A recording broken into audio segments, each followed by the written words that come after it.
Okay, so that is the information on Ericsson Etiquette. So the tooling is already in the WhatsApp group. So please access it, register, make sure in your account now there are two programs, 21st Century Program and the 5G Pioneer Program.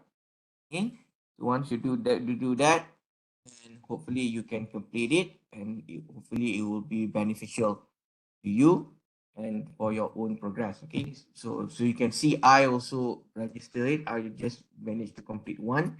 I also would like to complete the entire program so that at least I also been equipped with the latest jargon. So when it comes to discussion, we can discuss a little bit deeper. So that will help you a lot during the interview. I would say interview, and not only interview, meaning that your progressions, if you want to work within the ICT and digital services. So these informations, I think, will not only be good for, or will not only be useful for engineering or or ICT student, but I think everyone, and so you be management, civil engineering, they needs to know this jargon now because the industrial 4.0 is coming. So if people are talking about blockchain, so you cannot be someone who will be left out when it comes to discussion. At least you know the definitions, what does it mean, what is actually is being used for. Like you don't need to know until how to design it, but at least you should be able to be within the conversation when this conversation is being performed, is being conducted. So you don't want to be left out from this discussion. So digital services, all these terms is actually needed for the entire ecosystem, engineering ecosystem, because these are the things that is going to move our industrial towards a new I would say era lah 4.0. Okay, so I'll stop with it. So for the action etiquette, so please do that. So now let's look on the, I would like to start with also going back to complete the cellular radio first, because this information is needed once we want to do the um the assignment and also the Artisan Educate games. Okay, so let's look back on where we stopped. So we already in chapter 3, which is cellular radio, and these are the topics.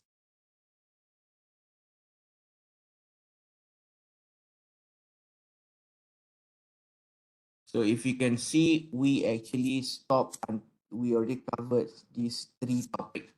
Okay, the introductions, the cellular concept, and the frequency of reuse. Okay, so these are the three topics. So I just want to recap back. So we remember we choose. So if you look at these three topics, what is the thing that we cover? So before we jump into a new one, so we have to know why we choose hexagon. Okay, hexagon is being chosen to approximate circle. So we know that the best cell shape will be circle, but the problem with circle is you need to have, it will be overlap. Okay, so that is why finally we choose, we choose hexagon. Okay, we choose hexagon to approximate the circle, because we don't want, okay, we don't want the overlapping. Okay, we don't want the overlapping because to simplify simplify design. Okay, we want the design to be simplified, so that is why we use hexagon. Okay, we use hexagon so that then there are no overlapping. Okay, so we know that the more sides we have, the more it moves towards circle and it will introduce overlap. But the more side we have, the area is going to be bigger. So the main thing is we have a circle. If you represent using triangle, so the area is smaller compared to if you if you represent it using hexagon. Okay, so the more area, so you want the two objective, you want to cover as much area as possible, because we don't want to have a lot of cell. Okay, so it's simplified. So the idea is to have a simplified design. So that is why we choose hexagon. Okay, so hexagon is being chosen. So once we use hexagon, then we can start to design cluster. So we have n as the cluster. We know n equals to I squared plus j squared plus ij. Okay, so this is n, and this is also your d. So d is actually no, and d is actually I squared plus j squared plus j. Okay, so that will be your d. So you can see here, n is actually d squared. Okay, so this is what we get from the previous discussion. So we discussed about the shape, we discussed about cluster size. So we know cluster size n is related to distance between the two co-channel. Okay, why we go for distance? Because our goal is to get C over I. So power of the, say, your signal divided by power of your interference. And we know the power from our propagation, large scale propagation, power is inversely proportional to your distance to the exponential. Okay, so that is why we look at distance. Okay, we are actually trying to know how to compute distance. So this is what we do previously. Okay, so if you can see here, what we do is we start to design template of 7. We allocate frequency, different frequency to different cell, and then we replicate the cluster of 7 here. So this 7, 1, 7. Okay, then you have another 7. Okay, so if this is frequency channel 1 here, channel 1, channel 1 here, channel 2, channel 3, channel 4, channel 5, channel 6, channel 7. So does it mean this is also 1, 2, 3, 4, 5, 6, 7. So we know these two, the blue one. Okay, the blue one is having the same frequency. Okay, so if you are here, okay, if you are here, you are connected to the tower within the cell here. Okay, you are, what does it mean? While communicating to your own tower, you will receive interference from the neighboring blue cell. It's just that the interference is going to be smaller because it has to travel at a longer distance. So that is why our goal is C divided by I. So in this case is C divided by how many? 6I. Why is it 6? You have 1, 2, 3, 4, 5, 6 co-channel around you. Okay, you have 6 co-channel around you. So your power is going to have 6 times of your interference power. So this is mainly the approximations of the C over I. Why is it there are 6? Why there are 6 co-channel cell around you? Because we also approximate not only the cell to be hexagon, we also approximate the cluster to be hexagon. Okay? We also approximate the cluster to be hexagon. This is where we derive we derive the number of clusters. So we approximate the cluster. The cluster also we approximate it to be hexagon. And because of that, we always assume normally if it's not been given, we always saying that there are 6 who are first year, first year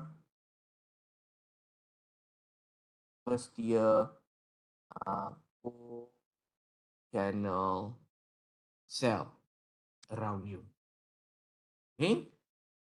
Then I also ask you to do the task, which is need to derive what is the area. Area is equal to about 2.58 radius squared.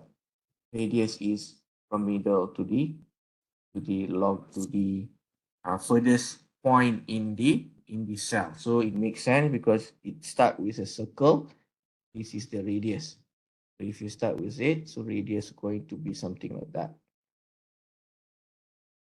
Okay, so radius need to be go back the same radius as a circle. So it turns out to be that we all is 3 square root 3 divided by 2 r squared. Okay, we know circle, the area of circle is pi r squared, okay, which is 3 times 3 point something, 3.14, 142. Okay, so at least we reach 2.6, nearer to the A2. It's not near, at least we cover quite a percentage of the circle using hexagon. Okay, so the way they are deriving the number of cluster the number of cell per cluster, if they are approximating the cluster to also become to also looks like a cluster, then what you do is you derive, you get the area of the small circle over here. So if you want to know how many cell, then what you have to do, find the area for the big hexagon, divide by with the area of the small hexagon, then you get n. Okay, so that is mainly the way to get n. So once you get n, it turns out n is related to d, and we know the distance is using cosine law. Okay, cosine law, which is this one over here, cosine law. So there's also another task. So this is 120 over here. So you can see dij, if you use cosine law, dij squared is equals to I squared minus j squared minus 2 BA is ij and cos 120. And that's this. Or you can compute also this first, A, compute this B using trigonometry. Then your dij is just I plus A squared plus B squared square root. Okay, you also get, all different. You also will get this. Okay, so it's either you use trigonometry or you can straight away use the cosine law.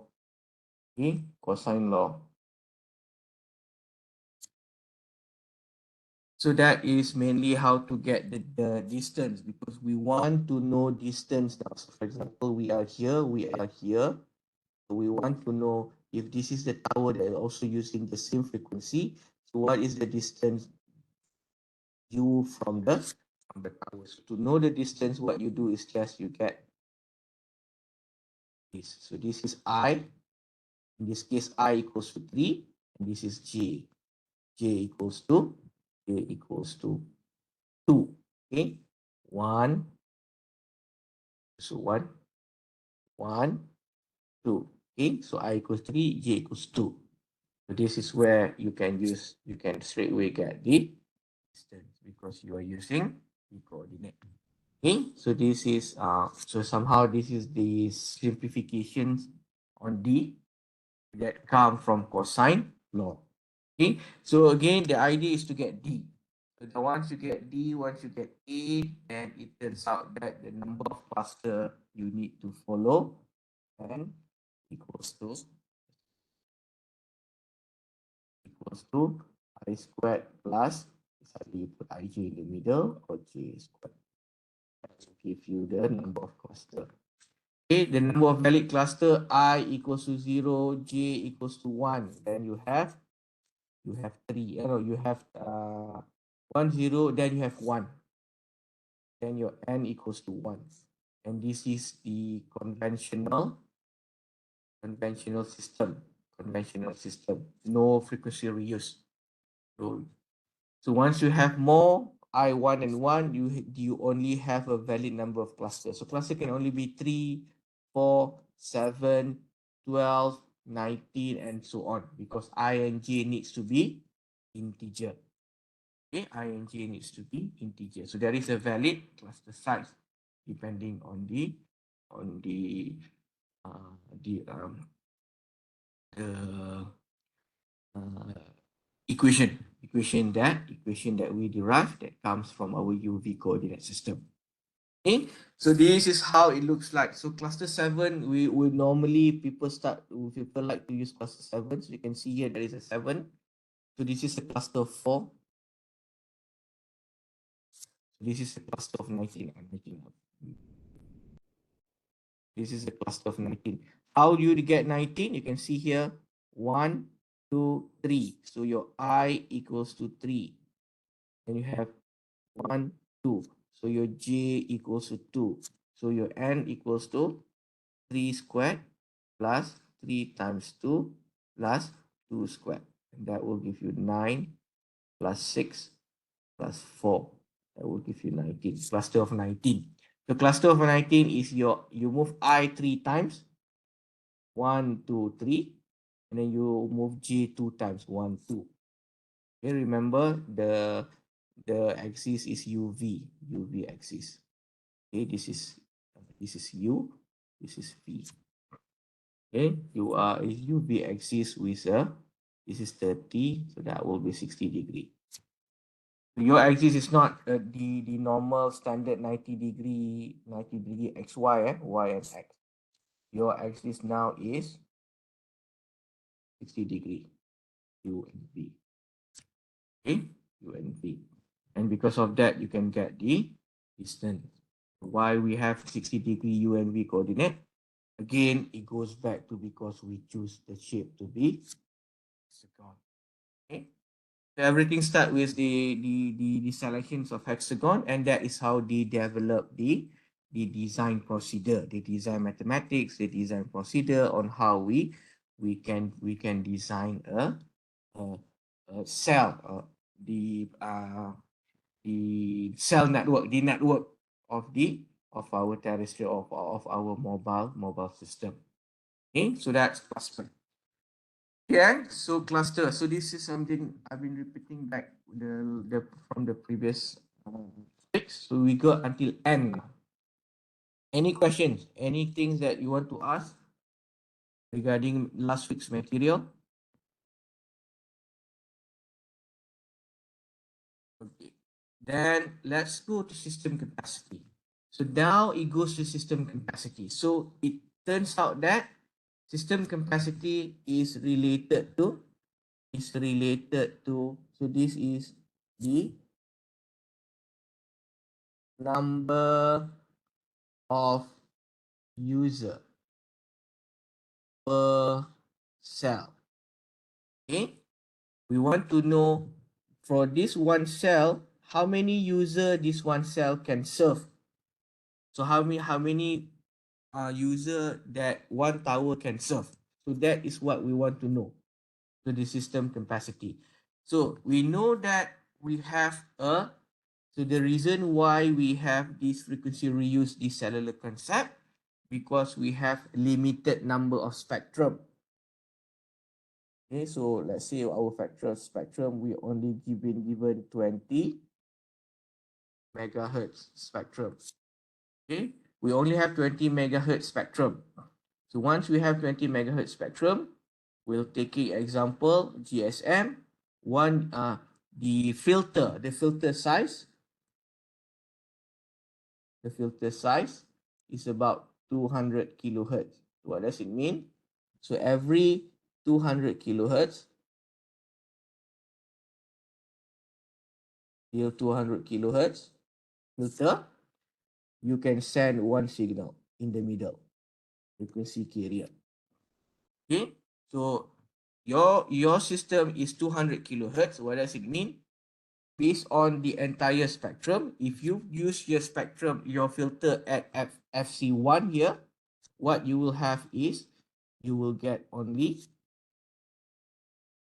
the first 200 kilohertz. Okay, because this is your filter, your bandpass filter. So the bandpass filter is 200 kilohertz, but the frequency that you transmit is the one in the middle. Okay, the one in the middle. So you only want to capture the signal at that FC1, but you're using filter of the size of 200 kilohertz.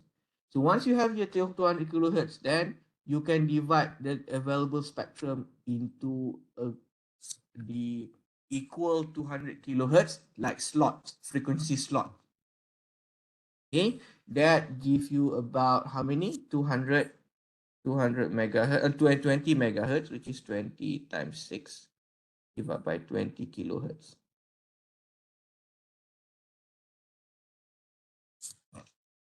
So you have about 1000 channel. If you've been given a 20 megahertz channel, this is the realistic spectrum. So this is the spectrum given to Cellcom and also Maxis in their GSM 800. So they only have about 1000 channels. Okay, 1000 channels. So if it is 1000 channels, so you have from frequency C1 until frequency C1000. So you only have 1000 carrier frequency. So one user, once they want to connect to the network, you've been given one frequency, carrier frequency. You give one frequency slot. So at one time, you can only serve 1000 user at one time. So since we are using cluster now, so what does it mean? In this green cluster, all these 1000 spectrum will be allocated. Let's say we allocated equally. So this is a spectrum. This is how many? 3 plus 4, 7, 7 plus 5, 12. This is a 19. So this is a cluster of 19. N equals to 19. So you have 19 cluster. So if you have 19 cell inside a cluster of 19 cell, then if you divide it equally, so one cell you can have about 1000 divided by 19. So approximate 1000 divided by 20, about 49 to 50, roughly lah. Okay, if you divide by 20, it's about 50. Okay, so it's either 49 or 48. Okay, so what does it mean? One cell can serve about 49 user. Only 49 user can be connected to the tower at one time. So this is what it means. So this is system capacity that is being, you can actually calculate that based on number of users. So system capacity is when you talk about system capacity, it means that how many user per cell that you can serve. Okay, so it turns out that it is related to N, yeah, the cluster size. Okay, the cluster size, yeah. Is this part clear?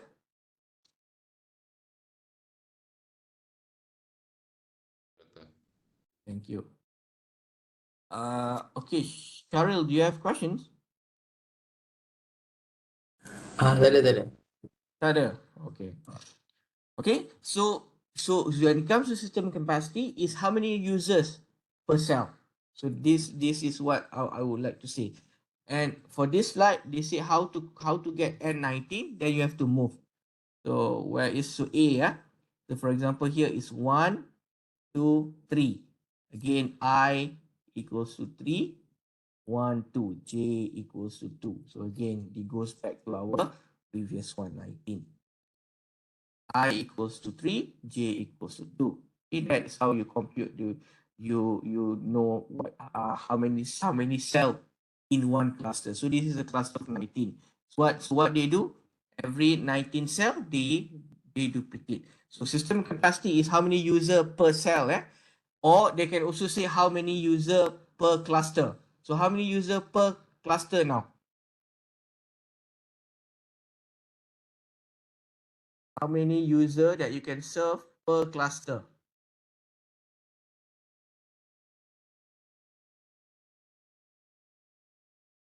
One cluster of 19. How many user this one green area can serve?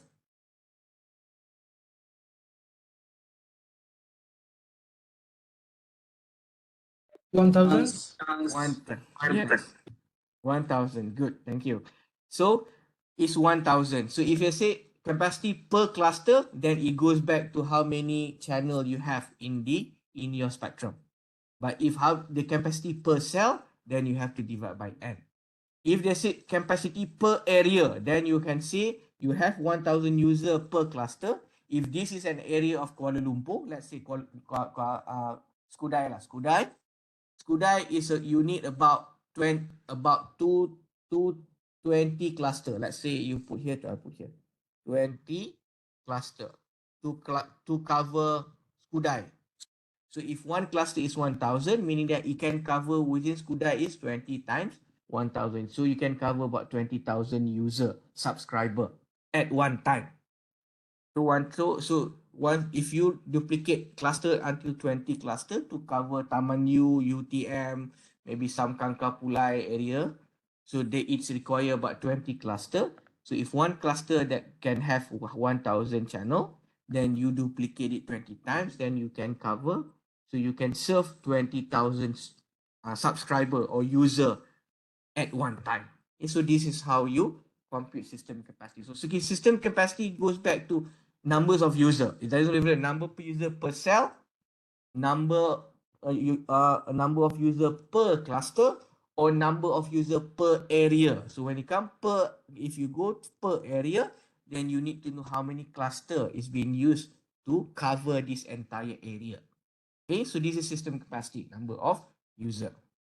Okay, so it turns out that because if you want to know number of user per area, so this is our the smallest capacity unit lah. Number of user per cell, sorry, per cell. Okay.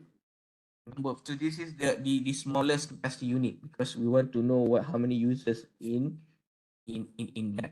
So we know that this number of user is equivalent to, if you can go back to the equation, equivalent to is the total number of channel, total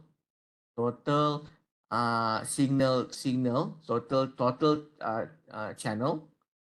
what we call that, total channel, okay, total channel divide back with the cluster of the number of cell per cluster given divide by n. So it turns out that we know that if you are using cluster of 7,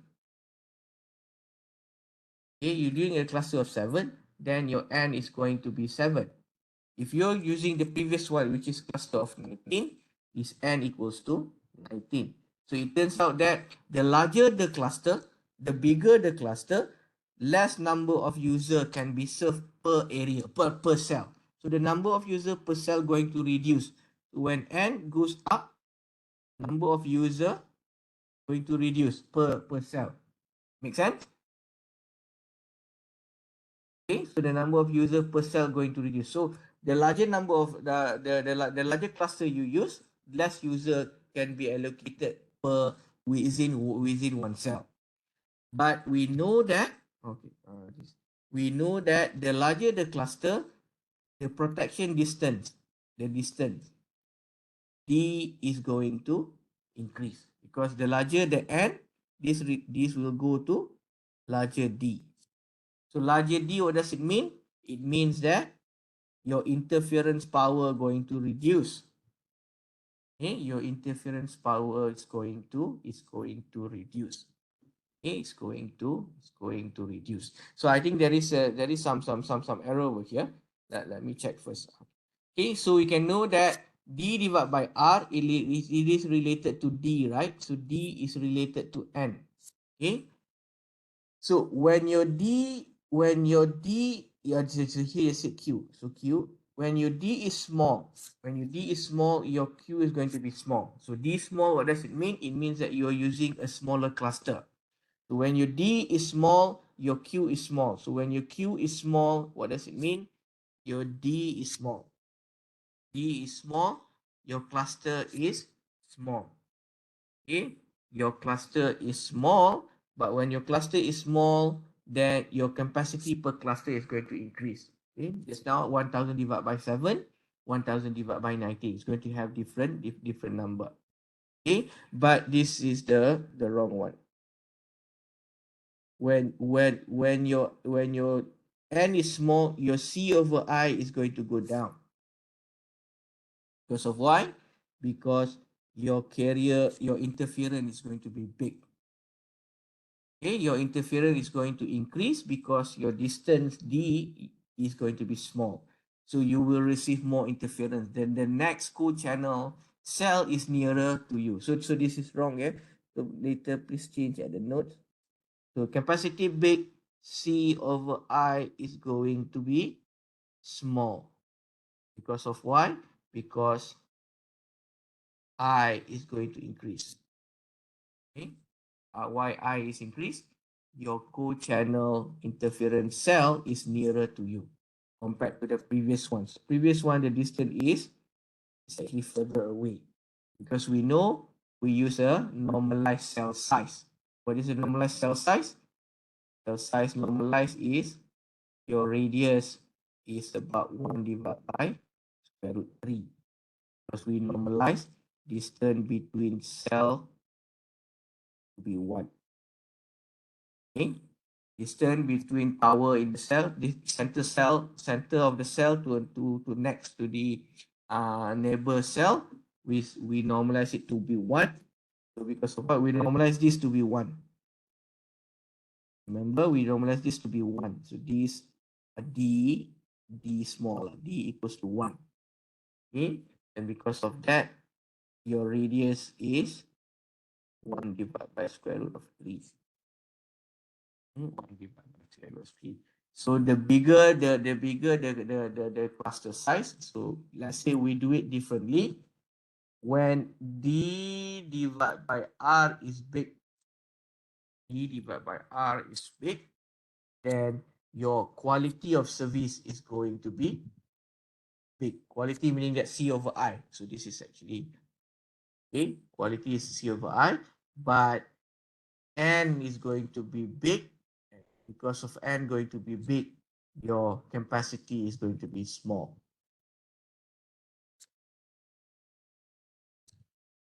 Okay, so let me try to how to do it.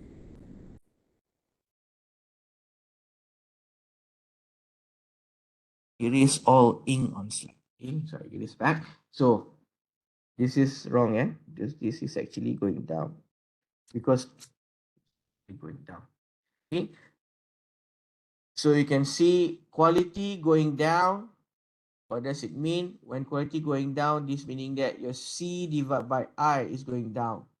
As a user, we don't want this because your carrier is going to be, your C over I is going to be small because there are a lot of interference. So your quality of service is going to drop down. You as a user, you don't want this. So as a user for us, user who are using the handphone, we look at Q. We want Q to be high. What does Q high? Q high meaning that C over I is high. We have a very good signal to interference ratio. When this is high, what does it mean? This can only be getting high if your interference is small. Interference is small, what does it mean? Interference small, your distance need to be big. Your distance need to be big. What does it mean? D over R needs to be big. Okay, so this is what. So from user point of view, we want quality. Our signal carrier, the carrier power, our own carrier power, we want it to be bigger than our interference. So we have a good signal quality, then we should be able to get a good service. Our phone call is going to be better. Our internet connection throughput is going to be bigger. Okay, this is from user point of view. So when from user, we want our quality to be high. What does quality mean? Quality means that your C over I is big. Your meaning that your signal is good compared to your interference. The only way to get C divided by I to be big is you need to make sure your interference to go down. Okay, so interference to go down, the only way to go interference to go down, you need to make sure your D is big. You need to push away your co-channel interference, co-channel cell as far away from you. How to make that far away from you? You have to use a bigger size of. So this is ada satu lagi step lah. If you want, so this is at the end. How to get that? You need to make sure you use the bigger size of cluster. This is from the user point of view. Okay, so so from quality of service, this is what we want as a user. Now let's look what the operator want. What the operator want? So operator is totally different. Operator is they want the number of user, their capacity. What capacity? Right. Sorry. So from operator point of view, they want number of user.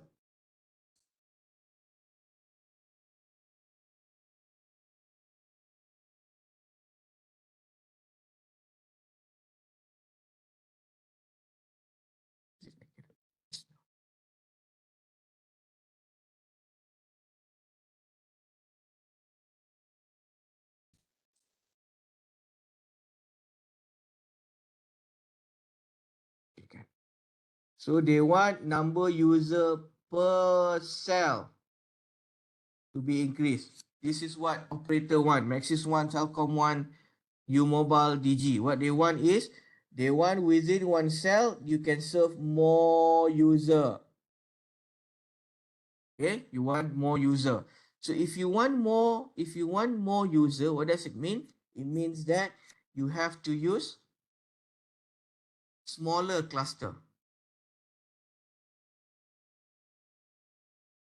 Smaller n. You have to use smaller cluster because remember 1000 divided by 7, you get about more user compared to 1000 divided by 19. Okay, so the smaller the size of the cluster, the more user per cell that the operator can actually provide service to. Okay, so smaller n, what does smaller n's mean? Smaller n's mean your distance needs to be small. Okay, this distance need to be small. If distance small, what does it mean? Your d over r is going to be small, and d over r means is c over I, going to be small, and that will actually give you smaller quality. So this is why I said for here, this is c over I going to go down because this is the route.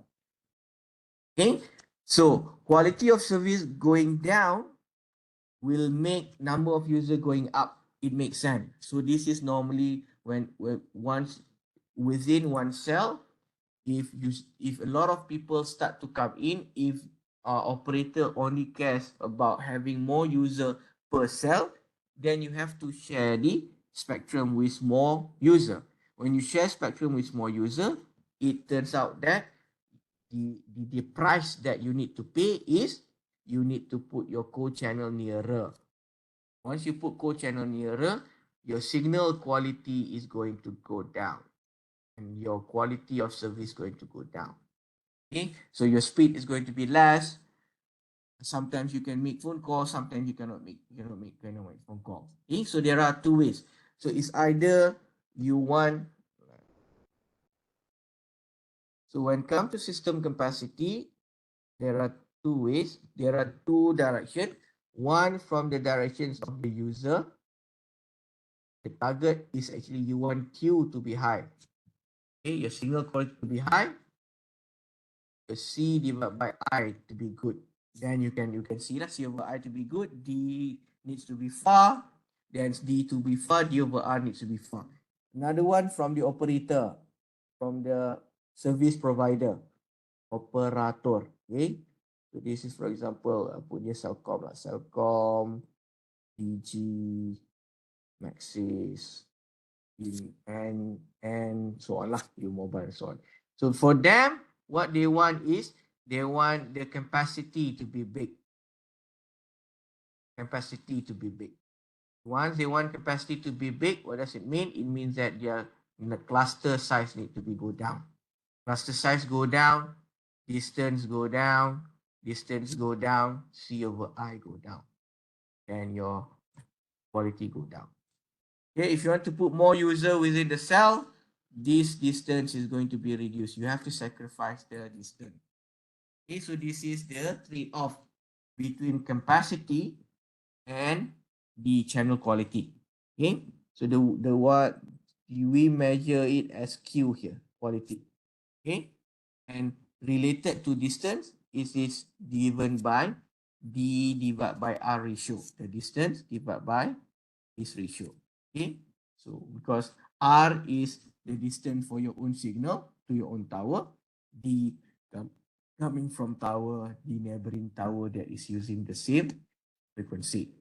Okay, so please make sure you are able to explain these two. Okay, one from the point of view of user, meaning that us as the customer, we want Q to be high, C over I needs to be high. When C over I needs to be high, the carrier per interference need to be good.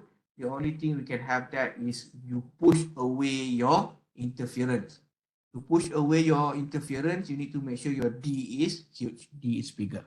Okay, so another one is you D is bigger, translated to a bigger cluster size. Bigger cluster size, small number of user per area. But from operator point of view, they want more customer. More customer, how many user per cell? The way to do that, they need to use smaller smaller cluster size. Okay, so that is system capacity. So these are mainly the words lah. Cluster size and determines distance. Okay, bigger the n, bigger the distance. Level of co-channel, bigger the distance, meaning that co-channel interference is going to be smaller. So a mobile base station can only tolerate so much interference. And then large N, meaning that large D, low interference but small M or low C capacity. Okay. Okay. Once you have large N, the final goal is C, meaning that less number of user per cell. That is what it means. So there is a trade-off between quality and cluster size. Bigger the cluster size, the better the signal quality. But the bigger the cluster size, less number of user per cell. Okay, larger capacity. As you can see, larger capacity, poorer quality. So there is a trade-off between C, in this case C and for this CS. For this part, C is the capacity. Normally we call C as a carrier power. So C capacity, I put capacity lah. Capacity versus quality.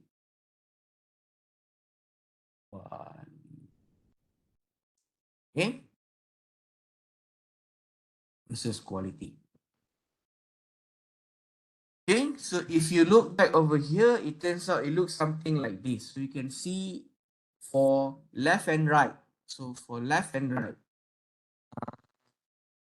turns out that we have to the one on the left has a better C over I compared to C over I from the right. So we compute that based on distance. Okay, based on distance. So here mainly the echo channel is actually bigger. So we can have we can have some co-channel nearer, some co-channel far away. We can do have that because in one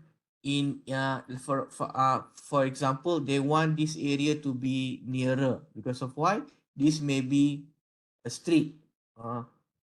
Okay, a street. Maybe Bukit Bintang or any shopping mall street where you have a lot of shops there. So when you have a street, then it needs to be nearer because of why? More user is actually in near the street. So at the back here, it can be a little bit further because it start to have the maybe residential, okay, residential area. Okay, so you can have clusters. So for example, start to have a small cluster like that along the street. Okay, and then you start to have a bigger cluster next to it. Okay, you can have a bigger cluster.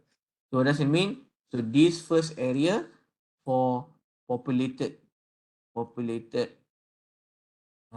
area, a lot of people area, and this one start to have a less condensed people. Okay, so you can have different sizes of cluster. Okay, in a real application, in the real application, you can have that. Okay, you can have that, or what you can do, you can still have the same size but different cluster size also can. Okay, so there are so many options for the cell designer, or see cell, how they can plan the cell. Okay, so in this slide you see interference cell are closer when the cluster size is smaller. Okay, so mainly the idea is actually two. Okay, is you want to have high spectrum efficiency or high performance efficiency. So this is for high spectrum efficiency. This is for operator. Okay, this is for user. So for the operator, you have to think about the two. So you can have more subscriber, but if you start to have complaint, then you have to redesign your network. So it doesn't make sense.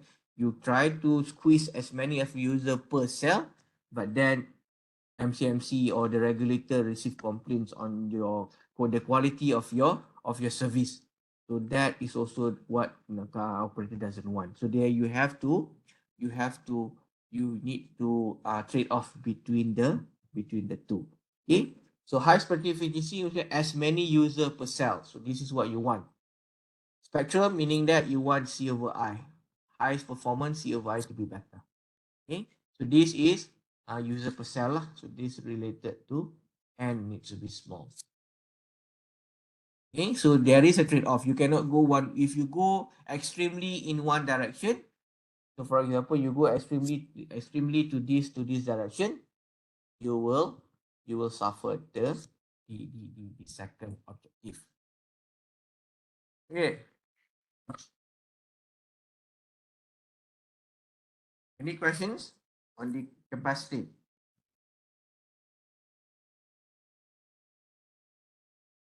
Check me.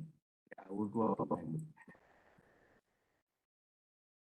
okay, so two objective here, two directions of the objective. One for us as a user, they want to make sure our quality of service is there, C over I.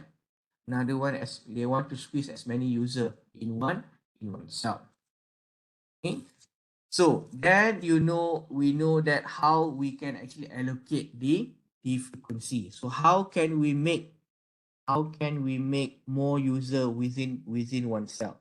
So the idea is how we allocate the available uh, signal frequency to the cluster.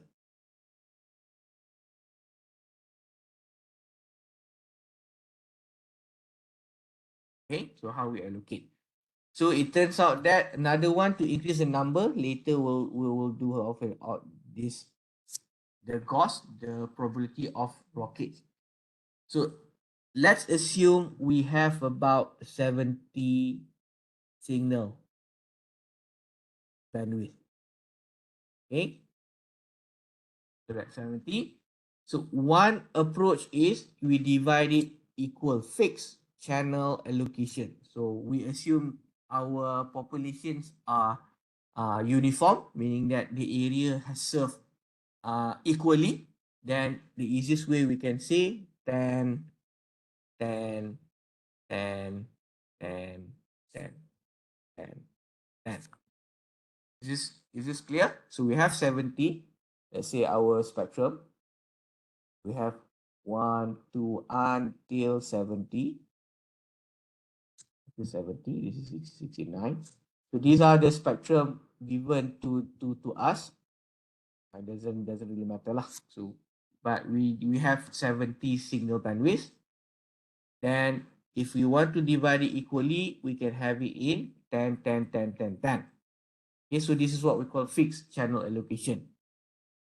You also can, instead of 10, 10, 10, 10, 10, we can also, it doesn't mean that we have to go 10, every cell have 10.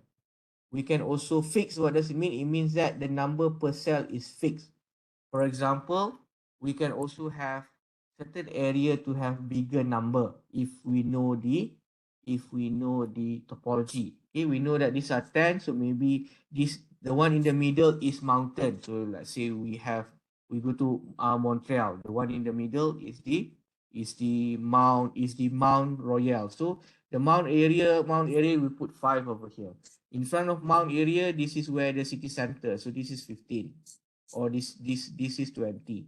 So this is another 5, this is another 10, something like that. You can also have something like that. So you can allocate area that have less number of people to be less number of signal bandwidth. So this is also considered as fixed. Okay, so 3 types of algorithm how you allocate the channel allocation, the signal bandwidth to the one cluster. It doesn't mean that you have to equally. You put it equally if the area that you want to serve is uniform distributed. Okay, uniform distributed. Yeah. If the population is uniform, what does it mean? All area on average, there are about same number of people, same number of user per area. Then you can allocate the the the channel allocation equally. Okay, if the area is uniformly distributed. But if it's not uniformly distributed, then you should be able to allocate the number of channel according to the density of the user. Okay, so this is like if you have experience on designing quantization level, so you can use that algorithm to allocate the number of user. So that is the first type of how you assign channel, fixed channel allocation. The second type is what we call fixed channel allocation, but with channel borrowing. For example, the first 20, this is a very high dense area. Somehow you already allocate all 20 to the user, so you don't have any more. So what does it mean? You can go, so this tower can talk to the controller. So our controller, one of the controller names, if it is 3G, is MSC, Mobile Switching Center. So you go talk to the controller. So controller will borrow one frequency from here and give it to the highly populated cell. So now this one become 4, this one become 21. So once you finish it, you have to return it back. So this is with borrowing. Okay, so the second one, so of course from first, second, and third, once you go on this direction, go in the downward direction, the system becoming more complex and more complex. But it will help in the forms of serving the customer. So the fixed one is normally you don't need controller. Once you set in the morning, this is the number of user. You just leave it the entire morning, for example, because the fixed channel allocation, you have to remember, when it comes to serving people in the area, the statistics on how many people on that area is different. For example, if you go to the office area, people will be there in the daytime. 8 to 5, there will be a lot of people. So at night, there will be no one there, no one in the office. So most of the population will actually move from office area, from the city center, from your CBD towards the residential area. So what does it mean?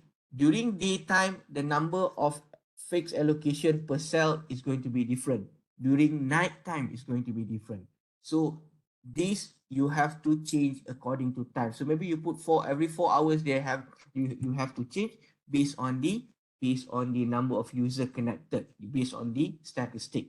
So you can see these are also things that you can do using machine learning. So if the controller now is being equipped by machine learning, they can actually change the number of user according to the training sequence, to the historical data. Okay, so fixed allocation doesn't mean that once you fix the entire day. No. You can go in the day differently, at night differently, or maybe in the evening differently. In the evening, maybe you have to focus towards the road, because that is where people are. People are driving back home. They are stuck in the traffic jam. So you may need to focus. So for example, there is a road over here. Okay, there are road. So maybe during the peak hour, you have to make sure this three cell is being allocated more channel, more being allocated more channel compared to the other cell, because people are actually on the road going to the office or going back from the office. So but still the allocation is fixed.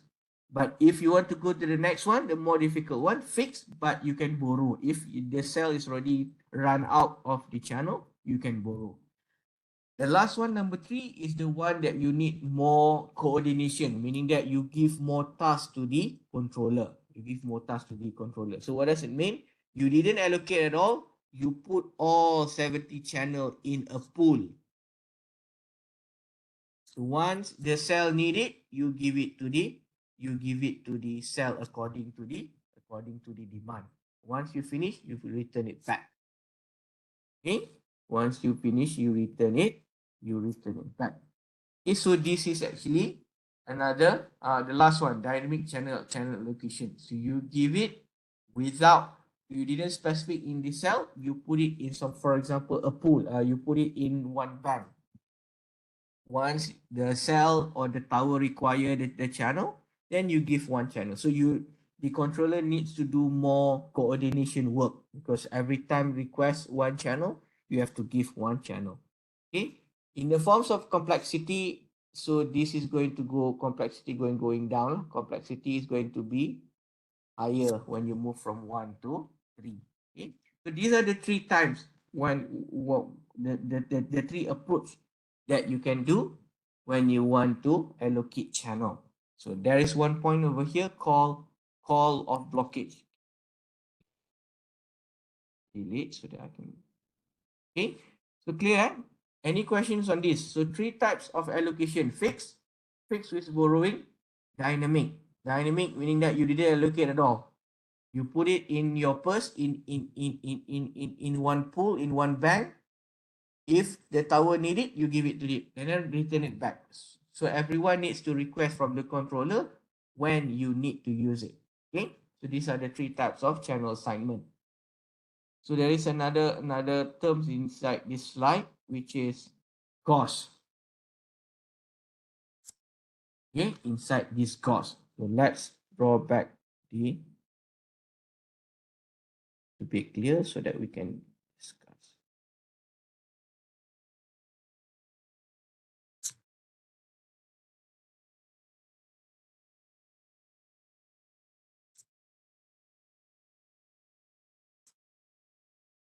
Okay, 7. So let's start with 10. We take the simplest option, 10, 10, 10, 10, 10, 10. Okay, so we have 70 channel, signal channel 70 channel. Then we allocate 10 channel each to each cell. So one cluster we can serve 70 user. So these 70 user, if we have ghost, these 70 channel can serve 70 user uninterruptedly. Uninterruptedly if we set the gauge to be 0%. Okay, the probability of call blockage, the grade of service. The GOS is actually the word is the rate of service. So what does grade of service mean? Because 0% means that there are no interruptions at all to the user. So if there are 70 user try to make a phone call, you can straight away you straight away will get the channel.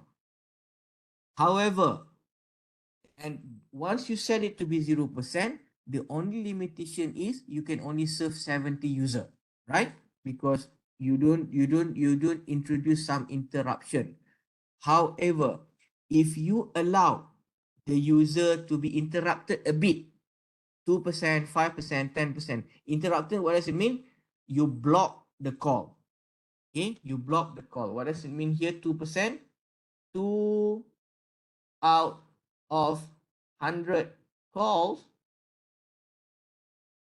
will be blocked. 2 out of 100 calls will be blocked. Okay, if you allow the system to at least block 2 of the caller at any time randomly according to the algorithm, every 100 call coming in, I block 2 call. I only allow 98 calls to come in. That turns out to be, you can increase this 10 to a higher number. Higher. Yeah. Higher number. What does it mean? It means that you can serve not only 10, but maybe 15, 20. So this is called trunking.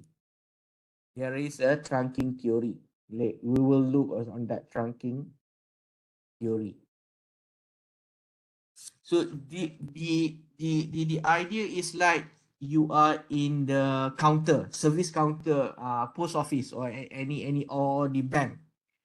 If you allow someone coming to the bank and there is someone in front, sir, can I cannot allow you to come in, can you please come in back in another 5 minutes? So you allow someone to actually, which one is the again, please?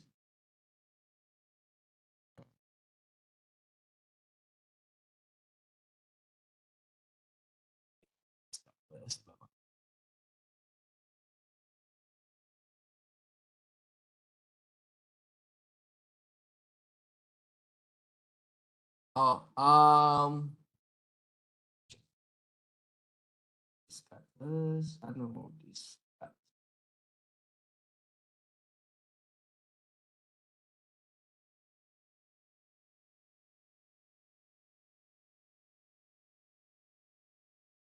Uh, okay. I will do that later a bit. Let me finish about the ghost first. Okay.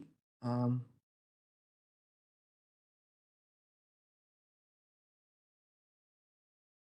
So the idea of grade of service, if you allow your service to be slightly lower, you can lower a bit your service by allowing some of the call to be blocked. So this is what I mean here. 2% call is 2 calls per 100 calls are blocked. Okay. So if you allow this to happen, so let's say we do it 10, 10, 10, 10 for fixed allocation. So for 10, then it turns out that one cell can serve more than 10 user. Because it makes sense. If for example a bank, so a bank only have 5 counter. So a bank, only have 5 counter. Counter. So you can look at it as a counter 1 until counter 5. Only have 5 counter. So if you want, if the bank is very efficient, if meaning that they don't want to put any waiting area every time people come, it's going to be served. then you are limit to the number of counter. So you can only serve 5 user per time, right? Because so let's say there are no waiting area. Waiting area. Then every time you enter the bank, you can only allow 5 user to come in. But if you allow waiting area, for example, if you want to make a phone call, you allow the phone call to have to wait for about 5 seconds. Okay, ding ding ding. So you know that once it is ringing, you wait for another 5 seconds. So it's like you introducing a waiting area. When you start to introducing your waiting area, the number of user that the bank can actually serve is more than 5. Does it make sense? Because now you have a waiting area. Someone coming, if there is someone at the counter, you can sit first, wait. Once it is empty, you can go in. So meaning that one bank, it can serve more than 5 user. If you start to have an waiting, if you start to have an waiting area, right? So the number of user can be more than 5. Now, if you also put a guard in front of the door, if the waiting area is full, what does it say to here? Sir, now the bank is very congested. Can you come back in 5 minutes? You block the user to enter the bank. So this is waiting area blockage. Then it will be more than you have waiting area because you can also block. So there are two types of credit or service. Either you block the call, you block 2 call every 100 calls coming in. You randomly block 2, or every 5 calls, you ask them to wait for about 5 seconds. So it turns out this 10 user, one cell, instead of 10 user, it can serve more than 10 user. But by introducing cost. Okay, by having some degradations in the service. Ask the user to wait for a while. So if you start to make a phone call, the ringing tone, cling, cling, cling, cling, cling, cling, cling, cling, cling, cling, cling, then there is available, go in. If you So that is why when you call, you don't get it straight away, because all services is being designed with a ghost, at least the delay one. So one cling, cling, cling, cling, cling, cling, cling, cling, cling, cling, too long, it will be terminated, blockage, straight away block. Okay, the reason why they introduced that, because they want to increase the number of user per cell instead of just only limited it to the number of physical channel. Is this point clear?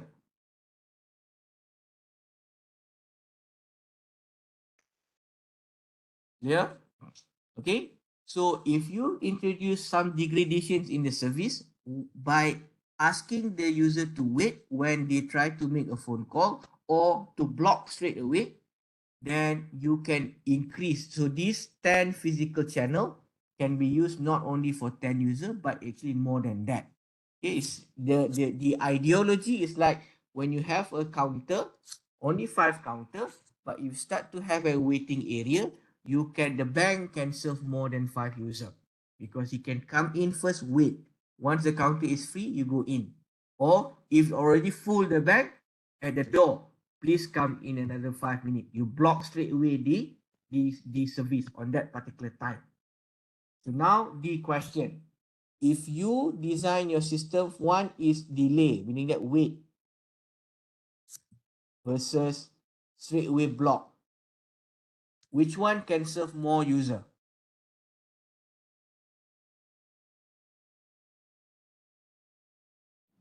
Wait. Wait. Anyone else?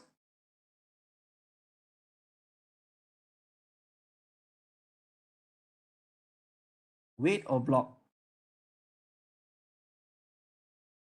Wait. Shall I say wait? Wait a minute. So wait. So someone say wait.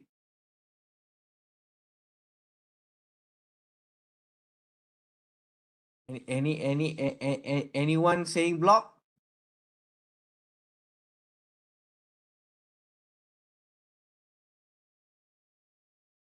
From the logical point of view, if you have a system that you have to wait and you have to block, which one can you serve more? From the point of view of operator,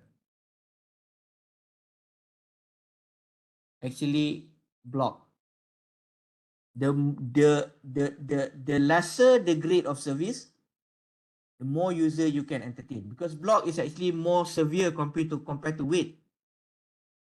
So if you block, then more the number is going to increase more.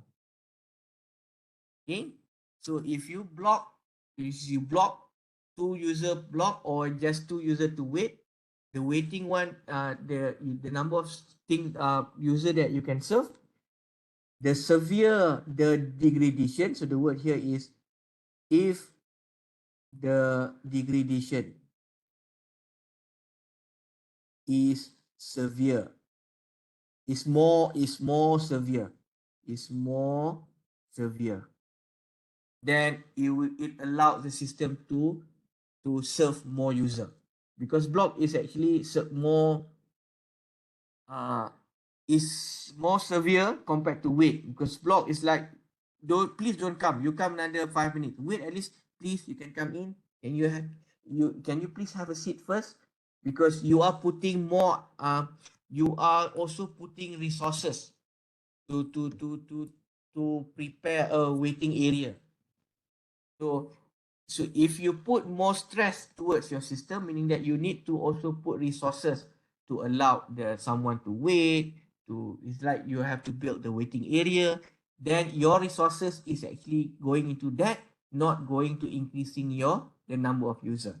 Okay, actually if you block, if it is wait, it is only another way you can say, if it is you put wait, the number of user that you can entertain is limited to the size of the waiting area. So if you have 5 counter, waiting area is about 10, only 10 seat, then you can only go for about 15. Okay, if you look logical. But if you block, you can go more than 10.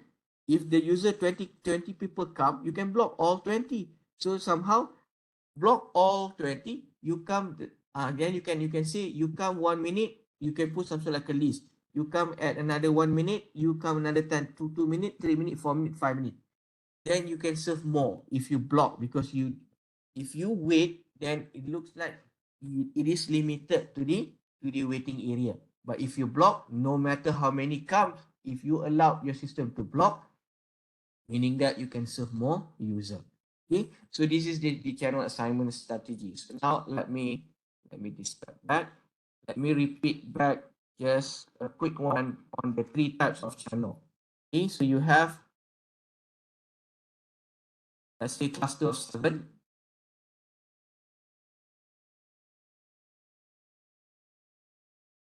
Okay, and you have 70 channel.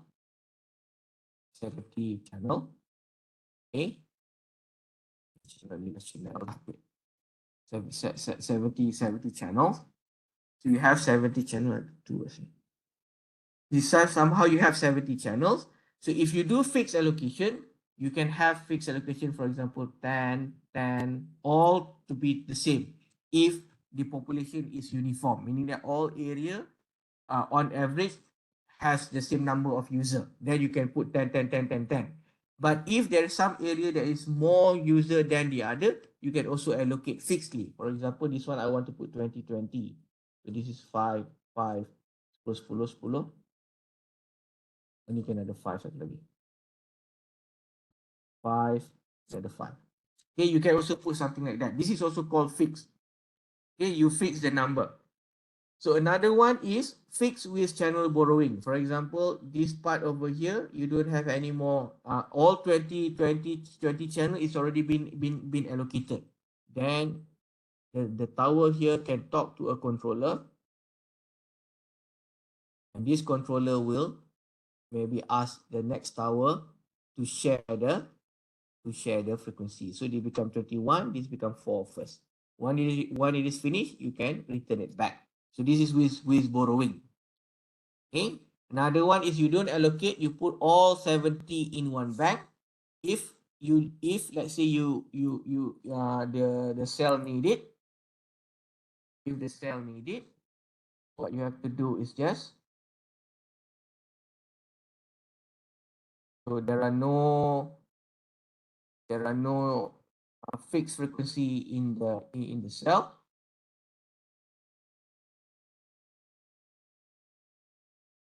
Okay, there are no fixed frequency in the cell.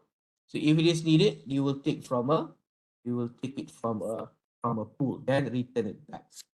Okay, so that is dynamic channel allocation. So you don't specify at all the frequency in the cell, but you put it some sort like in a pool or in a bank or in a the controller is the one assigning it depending on the demand. Okay, so the number of user per cell depend also on time. Yeah, so different time, different area, different resident. So office area will be in the daytime, residential area mainly on the night time. Okay, the CBD available until maybe 10 o'clock. After 10 o'clock, everyone is out from the CBD and then it goes to the residential area. So you have to allocate the signal per cell based on the history statistic. How does the area requires the channel? Okay.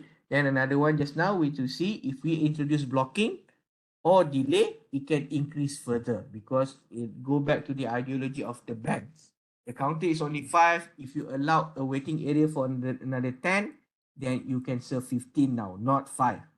But if you want to go more than 15, you have to if you don't want to put a waiting area, you just put someone at the door. You can just block. If you want to block until 20, then you can go to 25.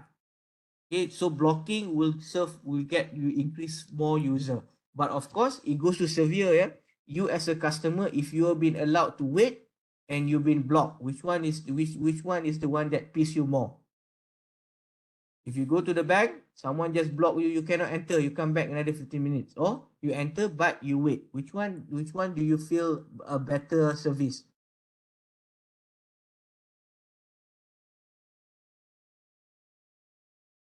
The wait is a better service, okay? Because at least they give you chance to go into the bank and to be served. But by having waited, there is actually resources to the bank. That will limit the number of user. But if the bank is really really hard, they said just block. So you can serve until 100 user within one cell because every time they cannot serve, they just block. But in their portfolio, they have 1,000 customer. But in the point of view of the customer, you're going to be angry more. So that is why I said when it comes to wait, delay the service versus straight away block. These will have more user compared to delay because it is a more hard. Uh, the degradation is actually more severe compared to delay. So how to look at it? Look at you as a customer. If you feel block is hard to you, and by having block, the bank can serve more user because they don't even need to put the waiting area. Okay, so this is cost. So this is what we're going to also see on how to improve the number of user. Okay, so when it comes to fixed channel allocation, the number of channels is given by the spectrum and the bandwidth of the spectrum. Previously, we know we have 20 megahertz, one channel about 200 kilohertz. We got over here 200 mega divided by 200 kilo gives you about 1000 channel. Okay, 1000 channel. Then 1000 channel divided back by in the previous case was 7. Or the previous one is if you divide by 7, so one channel about 100 plus lah. Okay, 100 plus user per channel per cell. Okay, that is the number. If you assign it uniform, if all the area have uniform traffic, what does uniform traffic means? Okay, ini berapa? 6, 5, 6, 7. So if all cell on average have the same number of users, same number of people inside it. Okay, if it is uniform, then you can put equally lah. If not, uniform or if not, yeah, you can also allocate according to the number. Okay, when it comes to non-uniform meaning that it changes. So uniform can say that it does not change. Does not change. So this is also uniform. For example, this one require 10, this only 5, this is 1. This can also say uniform. The traffic remain the same. But if this traffic is changing or then is you need to use a non-uniform strategy. So non-uniform strategy, you have two tadi lah. You have two, which is you can use borrowing, or the best one is you use dynamic. Okay, so allocate. So then goes back to these three. Okay, complexity go downwards, complexity increase. Okay, because complexity meaning that if the controller needs to do more work, you have to put resources there to control to do the allocation. Okay. So example, so this for the fixed one example, you have 33 megahertz. One, okay, you see here, you have two 25 kilohertz simplex channels. So what does it mean? Simplex, you have 125 to go uplink, another 25 to go downlink. So altogether, it requires 50 kilohertz per channel. Okay, so that's why the number of spectrum divided by 50. So total number of channel is 660. So if you use n equals to 4, smaller cluster size, per cell is about 165. The larger one per cell is only 55. You can see the number is different. So this is better for the operator. Okay, number of user is small per cell. This is better for the user. E over I going to be better. Okay, so that is how you decide the number of channels per cell. Okay, so borrowing, they say the same thing, borrow frequency from low traffic cell to high traffic. So it's a temporary, so once you finish, you have to return it back. If the channel are all they try to occupy from the neighboring. Okay, so MSC here is the controller, mobile switching center. This is the controller for 3G. Okay, MSC. Okay, controller. If it is not E, not B for 4G. Okay, so you have to supervise channel borrowing. Dynamic is all channels are placed in pool. Okay, you put it somewhere and then you only assign when you need it, when it is required. Again, it's not allocated permanently. It's based on request. Okay, so it goes back to the statistic. And depending lah in the market. So on if Celcom have that amount, then use this amount. Okay, 3 times, fixed, borrowing and dynamic. So advantages, of course, for the fixed one is simple, no load to the controller, less load to the controller, simple. But of course, once you run out with the channel, so blocking will happen. So some user may not be able to get the service. Okay, dynamic. So this is the more complicated one, dynamic. Then disadvantages is more complex. Then you require real-time data, like what I said. When it comes to daytime, office area might be different. the nighttime office area might be different. So you need to know the traffic distribution and you have to track the signal level. So tracking signal level meaning that you are tracking user. How many user coming to your cell, how many user coming out from your cell. So you have to have the real-time number of user within your cell in order for you to request from the MSC. So not only MSC, I think the tower also needs to do a lot of controlling, checking the RSSI, receive signal strength indicator for 4G. It's just a power lah, receive power. Okay. Okay, so I don't go hand off strategy. I will discard. I will not go hand off. And tomorrow, hand off will be last one for this. So, any questions on the topics that we do today? So, I have about 10 more minutes. What I want to do is I want to go through the assignment. Okay, I want to go through the assignment.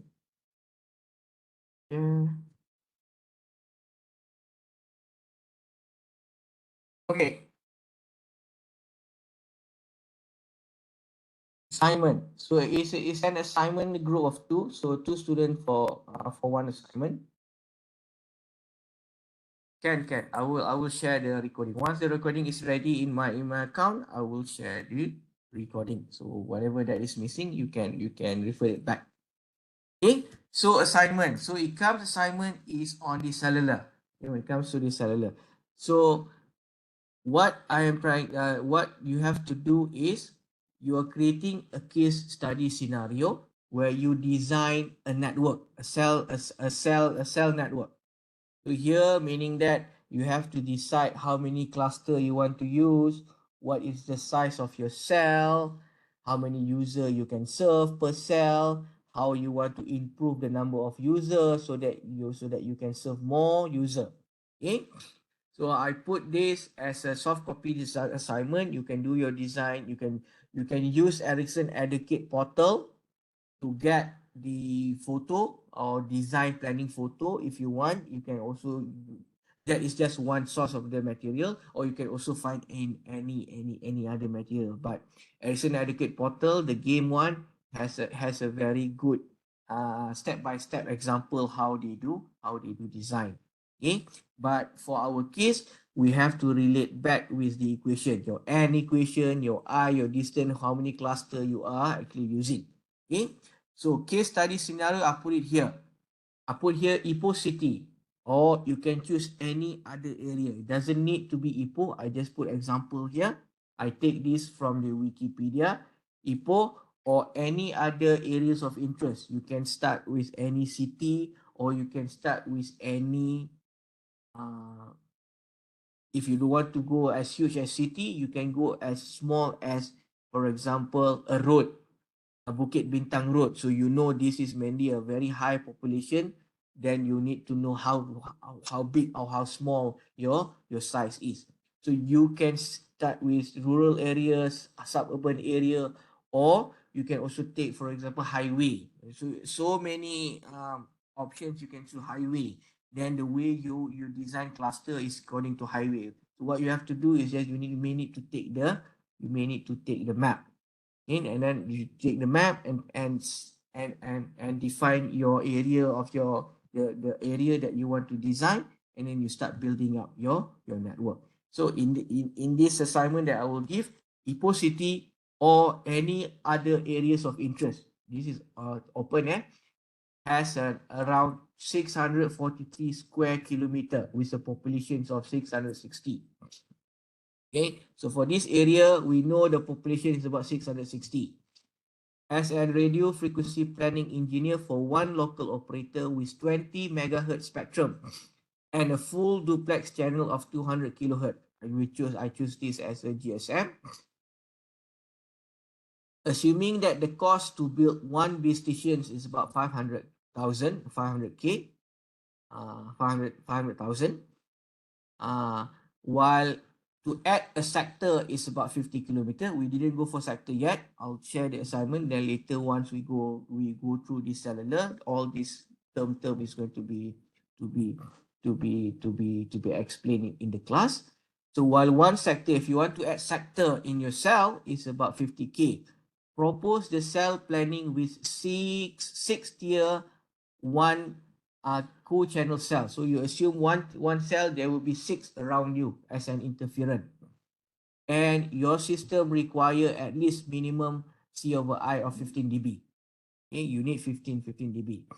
So when you design, you need to discuss what are the cluster size you choose, what is the size of your cell, because we know in this area is 643.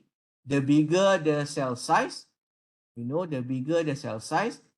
So if your design with 10 kilometers square, then you okay, for example here, okay. So if you have 643, right, in square, if your cell size is 10, then you end up to have about only 64 cell within the area. But we know 64 cell, the number of cell are also 660. People divide by 64, that is about how many? 64, 10,000 per cell. Does it make sense or not? So you need to define what is your cell size in order for you to cover the practical number of user. So you cannot only have 64 cell inside that to cover 660 population. So there is a trade-off between the number of the size of your cell. Okay, so choose then the size of the cluster will determine per cell how many user. The cell of the radius will determine the area. Then once that, cell of your sector. If you're using sector, do you need to use sector? What is the pass loss exponent? So these two mainly later when we talk about interference. There is some discussions on that. Okay. Then do you introduce gauge, okay, blocking or delaying to increase more the number of user? Then based on your design, what is your percentage market penetration? So how many user you can serve? For example, after you do all of that, you can only serve about 40,000 user at, okay, 40,000 user within the 60. So 40,000 user meaning that you still have a market of 620. Still, you can still, meaning that you can improve your further to go until 620, because this is the amount of customer that you are actually targeting. You want to have more customer, then your service need to be better. Hopefully the marketing team can use it to actually promote people to use your service. Okay, the percentage of market based on the design. So once you do everything, your cell size, what is the plan, what is cell size, what is the cluster you use, how many duplications of cluster you use, what are the gauge that you introduce in order to increase it further, and then you should be able to know how many user actually with your network, and then you know in the then once of that you can also discuss on how much you need to deploy your network, because it given you approximate 50K and 500K and 50K. Okay, so this is the assignment. So you will need to use all the understanding. C over I increase when your cluster size big and small. You decide what is the cluster size as long as it meets 15 dB. Okay, as long as it meets 15 dB. So this is an assignment of a group assignment, two students per assignment. So you can do discussion between you, both of you, in order for you to decide what kind of network you want to present, and you should be able to provide data based on your design, how many you can serve, how much do you need to do it. If you can also want to go further one step further, you can also see if what are the future planning. If you want to increase to another 10% of the market penetration, where are the area that you can actually redo, or you can actually redesign, and how much it will cost in another 10 years to increase the number of users. Okay, so this is the assignment. So assignment will be more than, so I'll put it the last week. So you have to submit it the last week of this semester, 26 on Monday. So I will give this, I will put this in the WhatsApp group this week, by today or by tomorrow. So you can start look at it. You can what you can do now, maybe you can choose your own area. If you don't want to use the example here, Ipoh, you can choose any city. If you want to have a more uh, detailed design, maybe you can find a street. Okay, so a street where this is a maybe shop commercial street. Okay, got the Bukit Bintang Street, for example, so meaning that your design needs to be concentrated towards the shop rather than towards the back alley. So there's so many topology that you can choose, but at the end you need to come up with one design and you have to discuss on all these 7 items. Okay, so this is the assignment for the course. And any questions? So I will share this in the WhatsApp, then later I'll put it in the e-learning together with the deadline 26 for you to submit it. So submission will be in the e-learning, So I'll create the e-learning one, and you should be able to come up with your design. So first step, maybe find your team member and decide on the area. So once we go through the courses, the cellular system, so all the items, so most of the item is already known. 1, 2, 3 is already known. The idea of gauss is already there. Okay, so it's just that once I introduce interference and how to compute gauss, then this is already been complicated. This is already complete for you to start designing your own cell. Okay, any questions? So if no, then I'll see you back tomorrow at 12, and have a nice day.